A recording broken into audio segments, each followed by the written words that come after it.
শিবাজির প্রশাসনিক ব্যবস্থায় অষ্টপ্রধান কি ছিল? এর অ্যান্সার হলো 8 জন মন্ত্রীর পরিষদ। কুদ কোন রাজ্যের একটি লোকনৃত্য? এর অ্যান্সার হলো জম্মু কাশ্মীর। যামিনী রায় কোন ক্ষেত্রের সাথে যুক্ত? এর অ্যান্সার হলো চিত্রকলা।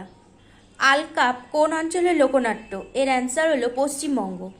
মানবদেহে প্রধান এনার্জির উৎস কোনটি? অ্যান্সার হলো কার্বোহাইড্রেট। ডান্ডিয়া কোন রাজ্যের একটি নৃত্য? অ্যান্সার হলো গুজরাট। কুলি উপন্যাসের লেখকের নাম হলো মূলক রাজ আনন্দ। কোন ভাইসরয়ের আমলে বঙ্গভঙ্গ হয়েছিল? এর অ্যান্সার হলো লর্ড কার্জন। আইনি আকবরী এর লেখকের নাম হলো আবুল ফজল। মুঘল আমলে জবাতি কিসের সাথে সম্পর্কিত ছিল? অ্যান্সার হলো ভূমি রাজস্ব ব্যবস্থার সাথে।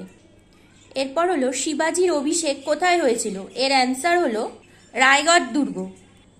ভারতের কৃষিক্ষেত্রে ঋণের প্রধান উৎস কি? এর অ্যান্সার হলো বাণিজ্যিক ব্যাংক। এই ছিল রেলওয়ের বিগত বছরের কোশ্চেন নিয়ে সংক্ষিপ্ত আলোচনা। ভিডিওটা যদি তোমাদের ভালো লেগে থাকে অবশ্যই লাইক, শেয়ার অ্যান্ড সাবস্ক্রাইব করতে ভুলো না। Thank you.